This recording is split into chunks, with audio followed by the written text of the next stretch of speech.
Welcome back to our channel Srikanth connects. మనం ఈ video లోపలికి వెళ్ళే ముందు ఒక పర్సన్ గురించి తెలుసుకొని పోదాం. ఆ పర్సన్ ఎవరంటే మా అన్న లోకేష్. ఈ మనిషి బెంగళూరులో ఉంటాడు. ఎప్పుడు ఫోన్ చేసి ఏం నా తిన్నావు అంటే మేఘనా బిర్యానీ అంటాడు. సరే ఏంది ఈ మేఘనా బిర్యానీ కథ అని చెప్పి ఒకసారి బెంగళూరు పోయి తిని చూస్తే భలే ఉండబ్బా తినేదానికి. సరే మనకు కావాల్సిన ప్రతిసారి మనం బెంగళూరు పోయి తినలేం కదా, కాబట్టి మనం ఇంట్లోనే రెడీ చేసుకున్నాము. లేట్ చేయకుండా వీడియోలోకి వెళ్ళిపోదాం పదండి. వీడియోలోకి వచ్చేసినట్లయితే మనకు ముందుగా కావాల్సినవి చికెను, పసుపు, మిరప్పొడి, ఉప్పు, జింజర్ గార్లిక్ పేస్ట్, పచ్చిమిర్చి powder, cornflour, rice flower. So ఇలా మనం ముందుగా 2 ఎగ్స్ తీసుకొని దాని పైన లేయర్ తీసేసి లోపలిది మాత్రం ఒక బౌల్లోకి వేసుకోవాల్సి ఉంటుంది. బౌల్లోకి వేసుకున్న తర్వాత నెక్స్ట్ మసాలా విషయానికి వస్తే 2 స్పూన్స్ ఆర్ 1.5 స్పూన్స్ పసుపు వేసుకోవాల్సి ఉంటుంది. దాని తర్వాత 2 స్పూన్స్ సాల్ట్ వేసుకోవాలి. వేసుకున్న తర్వాత ఇంట్లో తరుక్కున్నటువంటి జింజర్ గార్లిక్ పేస్ట్ ఒక 2 స్పూన్స్ వేసుకోండి. సో ఇలా వేసుకున్న తర్వాత మనము మిరప్పొడి కంటే మనకు బెస్ట్ పచ్చిమిర్చి మిక్స్ అనమాట. సో ఇలా ఒక 4 పచ్చిమిర్చి తీసుకొని ఇలా మిక్స్ చేసుకొని, సో ఆ మిక్సర్ పట్టింది కూడా అందులో వేయాల్సి ఉంటుంది. దాని తర్వాత 2 spoons rice flour, 2 spoons cornflour వేసుకోవాల్సి ఉంటుంది. ఎందుకంటే కార్న్ఫ్లవర్ ఎక్కువ తినకూడదు. సో అందుకోసం మనం రైస్ ఫ్లవర్ అనేది ఒక 2 స్పూన్స్ ఎక్కువ వేసుకున్న ప్రాబ్లం ఉండదు. సో ఇందాక మనం కొట్టుకున్నటువంటి ఎగ్స్ అందులోకి వేసేసి సో నీట్గా మిక్స్ చేసుకోవాలన్నమాట. గ్రేవీగా లేకుండా లైట్గా కొంచెం ముక్కకు బాగా పట్టేలాగా కొంచెం నీట్గా మిక్స్ చేసుకోవాలి, మ్యారినేట్ చేసుకోవాలి. సో ఇలా మ్యారినేట్ చేసుకున్న తర్వాత ఒకవేళ జ్యూసీగా అనిపిస్తే మళ్ళీ రైస్ ఫ్లవర్ 1 స్పూన్ వేసుకుంటే సరిపోతుంది. సో అలా వేసుకున్న తర్వాత నీట్గా మళ్ళీ మిక్స్ చేయాలి. ఎందుకంటే జ్యూసీగా ఉంది కాబట్టి మళ్ళీ మనం 1 స్పూన్ వేస్తున్నాం అన్నమాట రైస్ ఫ్లవర్. సో అలా నీట్గా మిక్స్ చేసి తీసుకెళ్ళి నీట్గా ఫ్రిడ్జ్లో పెట్టుకోవాలన్నమాట. సో ఇలా అయిన తర్వాత ఫ్రిడ్జ్లో పెట్టుకోవాలి. సో ఫ్రిడ్జ్లో పెట్టి ఒక 1 అవర్ ఆర్ 2 అవర్స్ మనం పెట్టేసినామంటే బాగా మ్యారినేట్ అయ్యిద్ది. సో అలా మ్యారినేట్ అయినటువంటి చికెన్ మళ్ళీ మనం బయట తీసుకొని ఒక ప్యాన్లో ఆయిల్ వేసుకొని దాంట్లో ఫ్రై చేసుకోవాల్సి ఉంటుంది. ఆయిల్ దగ్గర చాలా జాగ్రత్తగా ఉండాలి, ఎందుకంటే కథ వేరే అయిపోతుంది మళ్ళీ. సో ఇలా నీట్గా స్లోగా వేసుకోవాల్సి ఉంటుంది. అది బ్రౌన్ వచ్చే వరకు వేయాల్సి ఉంటుంది అనమాట. ఆయిల్లోనే బ్రౌన్ వచ్చే వరకు వేయాలి.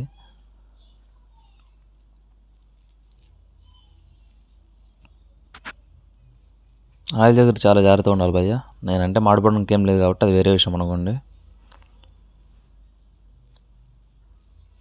సో బ్రౌన్ వచ్చే వరకు మనం ఇలాగే లో ఫ్లేమ్ పెట్టుకొని చేయాలి. మనం బిర్యానీ చేసే ముందు అయితే ఈ ప్రాసెస్ అంతా లో ఫ్లేమ్లో చేయాలి. హై ఫ్లేమ్ ఓన్లీ రైస్లో పెట్టుకోవాలన్నమాట.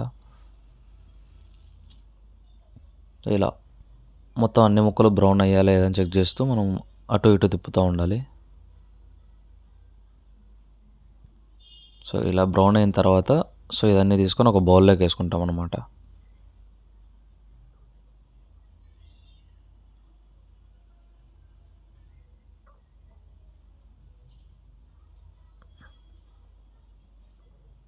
మనం మ్యారినేట్ చేసిన ముక్కలన్నీ కూడా ఇలా బ్రౌన్గా చేసుకోవాల్సి ఉంటుంది.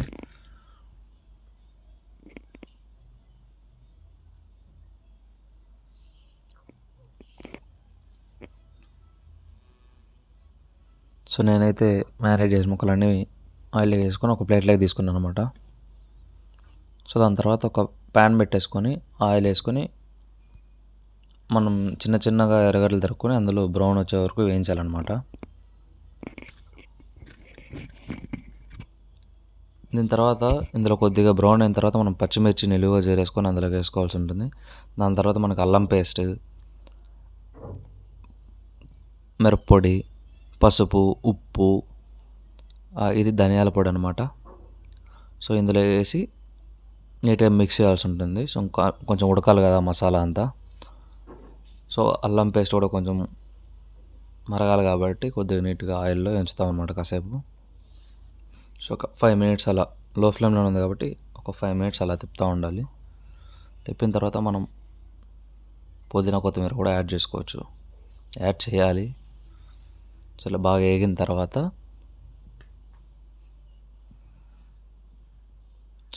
స్లోగానే ఉంటుంది ప్రాసెస్ అయితే. సో ఏదైతే కొత్తిమీర, పుదీనా వేస్తాం అన్నమాట. బిర్యానీ కాబట్టి స్లోగానే ఉంటుంది ప్రాసెస్, కొద్దిగా ఓపిక తెచ్చుకొని చేయాల్సి ఉంటుంది.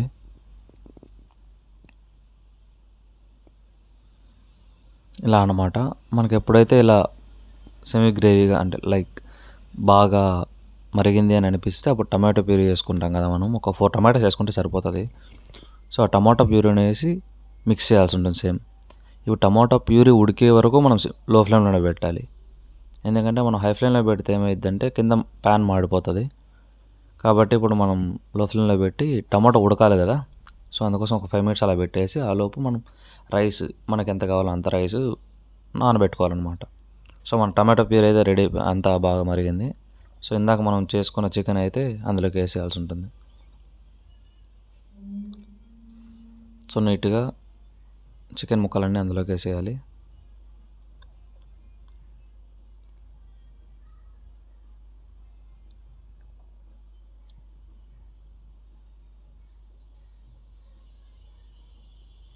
ఇలా స్లోగా తిప్పుతూ ఉండాలి. ఒకవేళ ఎక్కువ డ్రైగా ఉంది అని అనిపిస్తే కొద్దిగా వాటర్ యాడ్ చేసుకోవచ్చు ఇప్పుడు.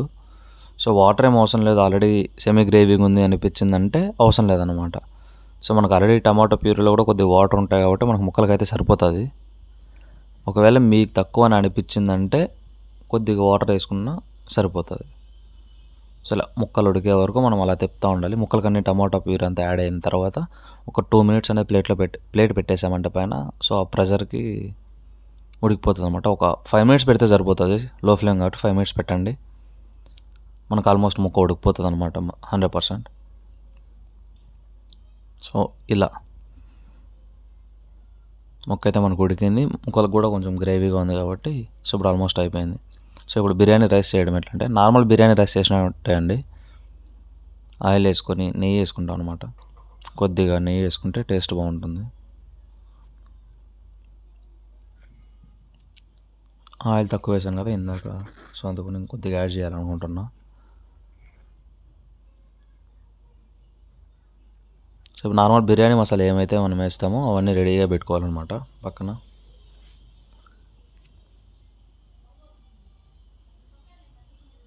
చెక్క, మరాఠీ మొగ్గ ఇవన్నీ మనం యాడ్ చేస్తాం. నార్మల్ బిర్యానీ మసాలాలను యాడ్ చేస్తాం మనము. బిర్యానీ ఆకు కూడా యాడ్ చేయాలి. సో ఇవన్నీ ఆయిల్లో మంచిగా ఫ్రై అవ్వాలి.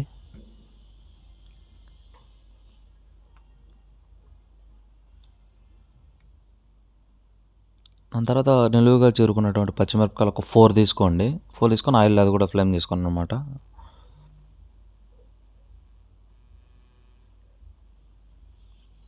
జింజర్ గార్లిక్ పేస్ట్, పసుపు, మిరప్పొడి, అలాగే కొత్తిమీర పుదీనా కూడా మనం వేసుకోవాలి.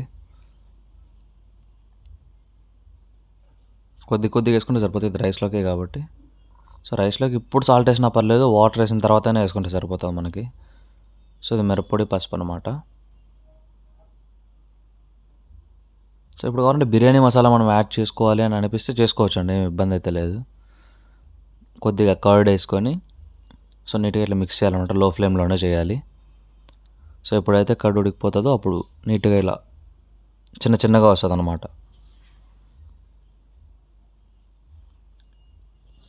నేను ఇప్పుడే వేసుకుంటున్నా సాల్ట్. ఒకవేళ మళ్ళీ వాటర్ వేసుకున్న తర్వాత కూడా ఒకవేళ తక్కువ అనిపించిందంటే అప్పుడు కూడా కొద్దిగా సాల్ట్ యాడ్ చేసుకోవచ్చు. మనం ఇందాక 6 కప్స్ రైస్ పెట్టుకున్నాం కదండి, సో దానికోసం అనేసి మనం ఇప్పుడు 12 కప్స్ వాటర్ వేస్తున్నాము. మీకు ఎన్ని కావాలో అన్ని పెట్టుకొని వాటర్ చూసి వేసుకోండి. ఈక్వల్గా వేసుకుంటే సరిపోతుంది, ఎక్కువ ఏం అవసరం లేదు. 1కి 2 అలా. సో ఇలా హై ఫ్లేమ్లో ఒక 15 మినిట్స్ పెట్టేసినామంటే వాటర్ మరిగిపోతుంది అనమాట. వాటర్ ఉన్నా కాబట్టి హై ఫ్లేమ్ పెట్టాం. వాటర్ మరిగిన తర్వాత మనం ఇందాక నానబెట్టుకున్నటువంటి రైస్ ఏవైతే ఉందో అది స్లోగా వేసుకోవాలి. వేసుకున్న తర్వాత ఎక్కువ తిప్పినామంటే మళ్ళీ బియ్యం విడిపోయిద్ది కాబట్టి ఒక 2 టైమ్స్ అలా ఇలా వాటర్లోకి మునిగే వరకు రైస్ పెట్టేసుకొని మళ్ళీ దానిపైన మూత పెట్టేస్తాం అనమాట. ఇప్పుడు హై ఫ్లేమ్లోనే పెట్టుకోవాలి 15 మినిట్స్ తర్వాత మనం వచ్చి చూసినట్టే ఆల్మోస్ట్ 80% ఉడికిపోతుంది. సో దీని తర్వాత సిమ్లో పెట్టేసి మళ్ళీ మూత పెట్టేసేయండి. సో మనకి అయితే బిర్యానీ రెడీ అయిపోతుంది, వాటర్ అంతా వేపర్ అయిపోతాయి. సో మనకి అయితే బిర్యానీ అయితే రెడీ అయిపోయిందండి. సో ఇప్పుడు ఇది బిర్యానీ రైస్, పక్కన ఉన్న మనకు చికెన్ మనం ఇందాక చేసుకున్నట్టు చికెన్ ఏం లేదండి, ఆ చికెన్ పీసెస్ తీసుకొని గ్రేవీగా ఉన్నది ఎత్తుకొని ఆ రైస్లో పెట్టుకోవడమే. ఇదే మేఘనా స్టైల్ బిర్యానీ అంటే. సో మనకు చూడడానికి అయితే చాలా బాగా వచ్చింది, తినడానికి కూడా చాలా బాగుంటుంది. మీరు కూడా ఒకసారి ఇంట్లో ట్రై చేయండి, ఎలా వచ్చిందో కామెంట్ చేయండి.